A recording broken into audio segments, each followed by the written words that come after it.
स्वागत है आपका। मैं हूं प्रशांत चरहे। जवानों की शहादत पर आपका भी खून खौलता होगा, लेकिन आज न्यूज 18 इंडिया आपको एक ऐसी खबर दिखाने जा रहा है जिसे देखकर आपके जहन में यह सवाल सुलग उठेगा कि क्या इस देश में जाबाजों को इनाम में कोर्ट मार्शल की सजा दी जाती है। यह खबर बीएसएफ के जाबाज असिस्टेंट कमांडेंट अनुभव अत्रे के बारे में, जिसने सीमा पर हो रही तस्करी रोकने की कोशिश की और फिर उसका कोर्ट मार्शल कर दिया गया।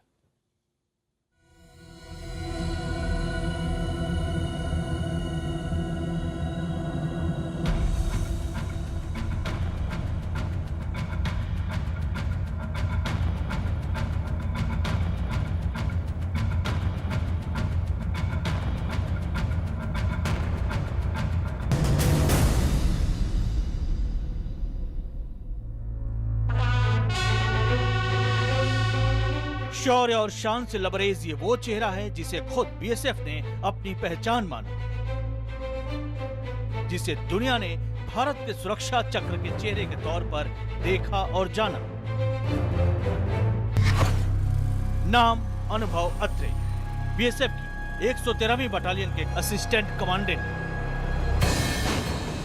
ये वही असिस्टेंट कमांडेंट अनुभव अत्रे हैं जिसे बीएसएफ ने भारत की सुरक्षा पर बनी डॉक्यूमेंट्री में हीरो बनाकर पेश किया था।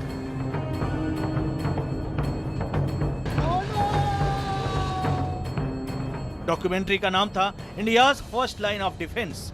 अनुभव अत्रे के अनुभवों पर आधारित इस डॉक्यूमेंट्री के लिए अनुभव अत्रे का चयन बीएसएफ ने खुद किया था। लेकिन आज अनुभव अत्रे का जिक्र उनकी जाबाजी के लिए नहीं, बल्कि जाबाजी के बदले में मिली उस सजा के लिए हो रहा है जिसने उनकी वर्दी को दागदार कर दिया। अनुभव अत्रे का कोर्ट मार्शल कर दिया गया, लेकिन क्यों? अनुभव अत्रे पर लगे इल्जाम और उस इल्जाम के बाद हुए कोर्ट मार्शल की यह कहानी न सिर्फ अत्रे को अर्श से फर्श पर ले आई, बल्कि अब आपको भी सवालों की एक लंबी फहरिस्त के सामने खड़ा कर देगी, जिसका जवाब देने को कोई तैयार नहीं है। अनुभव अत्रे जिस सीमा पर तैनात थे, वहां बीएसएफ के जवानों के लिए चुनौतियां वैसी नहीं हैं जैसी देश के दूसरे हिस्सों में। बांग्लादेश सीमा की सुरक्षा के साथ ही यहाँ अनुभव अत्रे जैसे जवानों को मौसम से भी लड़ना पड़ता है। यहाँ जिस्म को उबाल देने वाली उमस और आसपास के इलाकों में मौजूद दलदल में पनपने वाले मच्छर किसी दुश्मन से कम नहीं है। यहाँ के जानलेवा मच्छरों से बचने के लिए जवानों को अलग से नेट का बना सुरक्षा कवच पहनना पड़ता है। दुश्मन के बाद बारी आती है सीमा पार से आने वाली मुसीबत की। बड़ी संख्या में घुसपैठ और दोनों तरफ सक्रिय पशु तस्कर। एक अनुमान के मुताबिक यहाँ हर साल हजारों की संख्या में जानवरों की तस्करी होती है और इसे रोकना ही असिस्टेंट कमांडेंट अनुभव अत्रे के लिए सबसे बड़ी चुनौती थी। अक्सर हथियारों से लैस ये तस्कर जानवरों के बड़े बड़े झुंडों को नदी के पार ले जाते हैं और मौका पड़ने पर गोलीबारी भी करते हैं।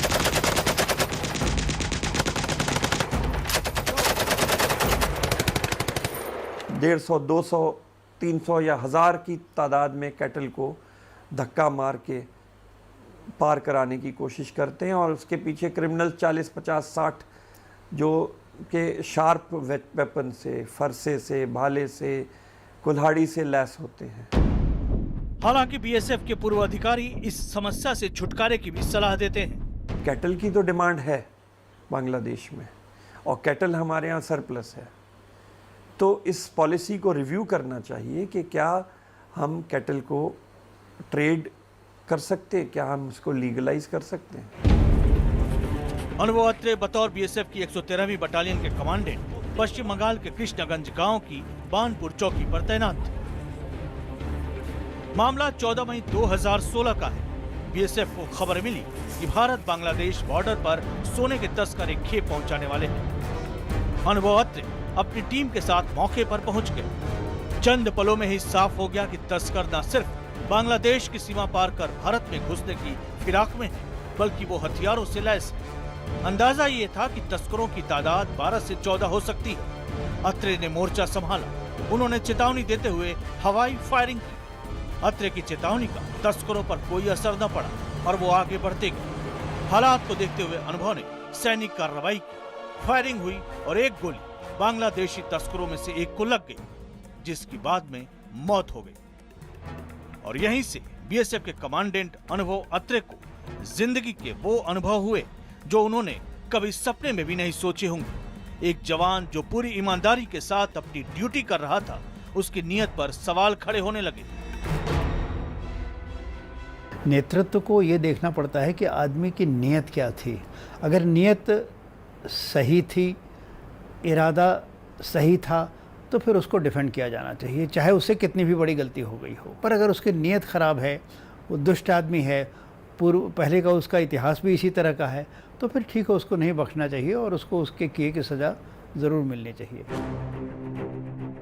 कोर्ट मार्शल की कार्रवाई शुरू हुई और बीएसएफ ने ऐसी कार्रवाई की जो खुद इस सवालों के घेरे में आ गई। हमारे जवान कह रहे हैं, जो सर्कमस्टांसेस इंडिकेट कर रहे हैं, उनके बात पर विश्वास किया जाना चाहिए। इसमें भी मौका हर एक को मिला है, परंतु मुझे लगता है कि जो बांग्लादेशी क्रिमिनल्स इन्वॉल्व हैं, उनकी बात पर ज़्यादा विश्वास किया गया है। इस बाबत जब हमने बीएसएफ से बात करनी चाहिए तो आधिकारिक रूप से बीएसएफ ने इस मुद्दे पर कोई भी प्रतिक्रिया देने से मना कर दिया। बीएसएफ का कहना था कि नियम के मुताबिक जो प्रक्रिया चल रही है उस पर आधिकारिक रूप से बयान देना उचित नहीं होगा। बीएसएफ की खामोशी में कई सवाल छुपे हैं। तस्करों पर कार्रवाई करने पर अत्रे का कोर्ट मार्शल क्यों किया गया? एक तस्कर की मौत पर कमांडेंट अनुभव अत्रे की नीयत पर सवाल क्यों उठाया गया? कोर्ट मार्शल में अत्रे की टीम की बात नजरअंदाज क्यों की गई? क्या ये कोर्ट मार्शल सीमा पर देश की सुरक्षा की जिम्मेदारी उठाने वाले सैनिक के हाथ नहीं बांध देगा? बीएसएफ से जुड़े पूर्व अधिकारियों की बात से साफ है कि अनुभव पर कार्रवाई करने में या तो जल्दबाजी की गई या कूटनीतिक दबाव की वजह से एक जवान के मनोबल की परवाह नहीं की गई। कमांडो का मोराल तो गिरा ही, इसके साथ साथ इसका जो संदेश बाकी फोर्स में जाता है, मैंने देखा कि सोशल मीडिया में सारे फोर्स में इस बात की चर्चा हो रही है और बहुत से लोग इस बात को लेकर उद्वेलित हैं, तो इसका फिर फोर्स के मोराल पर तो असर पड़ता ही है। ठीक नहीं कहा जा सकता तो फिर वो क्या कारण थे जिसकी वजह से ये कार्रवाई की गई? बीएसएफ की कार्रवाई का बेशक अत्रे से ज्यादा उन जवानों पर असर पड़ेगा जो सीमा की सुरक्षा के लिए बगैर एक पल गंवाए अपनी जान तक न्यौछावर कर देते हैं।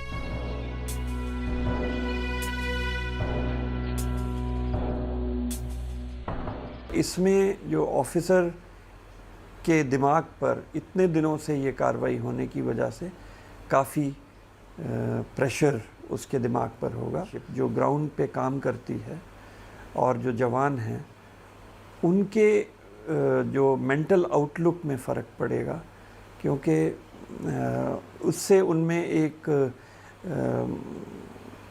ये दिमाग में ये बात आ सकती, भाई हम ठीक काम कर रहे हैं फिर भी हमारे खिलाफ कार्रवाई हो रही है।